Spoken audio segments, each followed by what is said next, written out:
Hey guys, welcome to SocialRMadrid. Thanks for tuning in. I am your host Muddassir Hussain. On today's show, I review the demolition of Granada, and midweek fixtures are back in La Liga this week.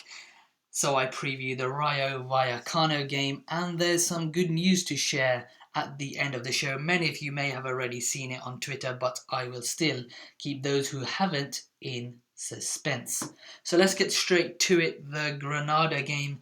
And to those who tuned into my last podcast, I wanted to change. I wanted to see change in specific players, the attitude of the players, and boom, I got everything that I wanted. Well, mostly. Let's start with Bale and Cristiano Ronaldo. They played well. They played really well. They played like they actually enjoyed themselves, like they wanted to be there.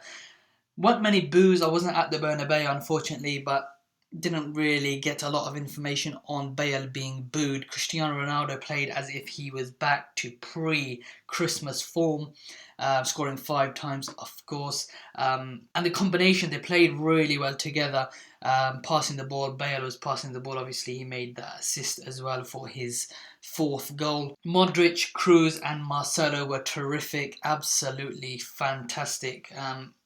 Marcelo is frightening going forward at the moment. Alaba's out for Bayern at the moment with injury. Is it possible to say Marcelo is the best left back in the world at the moment? Possibly. I've been saying it for a long time now, and I want to say it again here. Is there an option to have him on the wing next season if we bring a left back in the summer? I mean, Marcelo is so good at crossing the ball in to the front three. It's amazing, actually. He's actually a winger. Real Madrid could possibly do something like Gareth Bale. What happened to Gareth Bale at Spurs? Started out as left back. Let's talk James Rodriguez. Our golden boy returned after 8 weeks on the sidelines. It was as if he hardly left. 2 assists, integrated straight into the midfield trio. Ronaldo loves him completely. Assisted Ronaldo for his opening out of the 5 goals. 2 assists, superb, really. It gives Ancelotti a really nice problem here. Does he pick Isco? Does he pick James?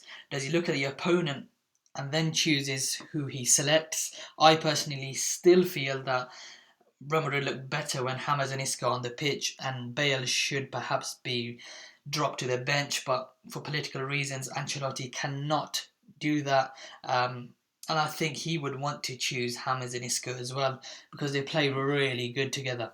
And Real Madrid look really good when they're genuinely on the pitch together. But we will see in future weeks. I think James will probably keep his place against Rayo, and Isco will probably sit on the bench.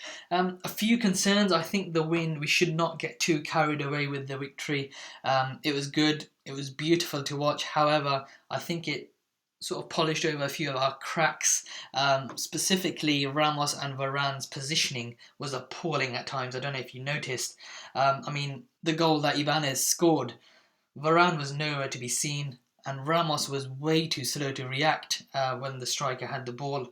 If you do that against any other quality opponent, for example, Atleti in the Champions League, in either leg, Mandzukic will punish us completely. Griezmann too.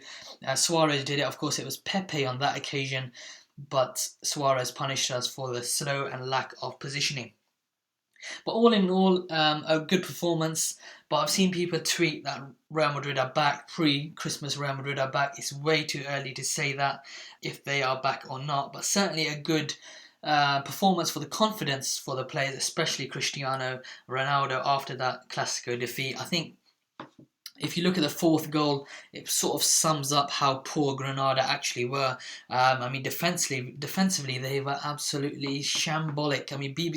All 3 members of the BBC were through on goal and onside for Cristiano's 4th. They didn't put any sort of fight up. They played all right in the first 20 minutes, but Real Madrid were in complete control, although not creating a lot of chances in the first 20 minutes. But good performance. Happy with the reaction of the players, and the changes I wanted to see, I saw in sort of 90% of the team, really. So happy days, but too early to call if they are back to their best.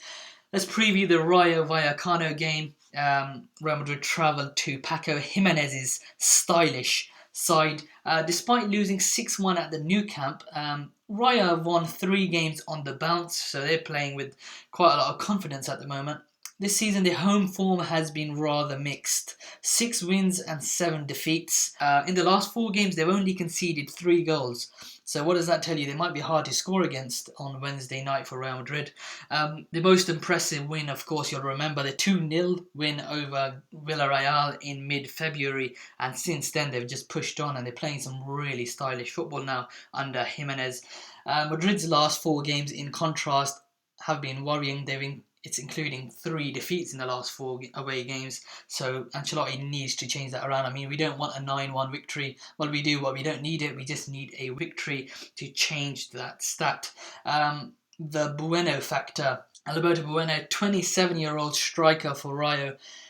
He scored 16 goals this season. He's playing really well at the moment. Could be joining Porto this summer if you believe some reports. Here's an interesting stat for you. He made 3 appearances for Real Madrid, the first team after coming through the ranks at Madrid, and his debut for Los Blancos was replacing Raul Gonzalez. So there you have it. He's got a bit of history with this team.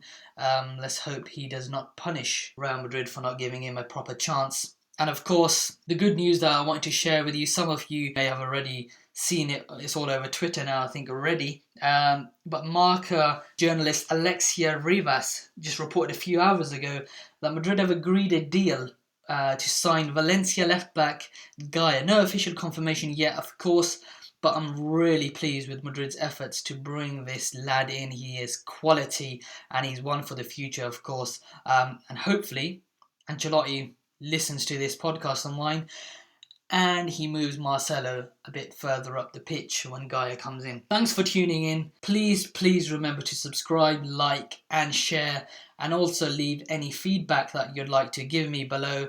I've been Muddassir Hussain and I will catch you post Rayo match.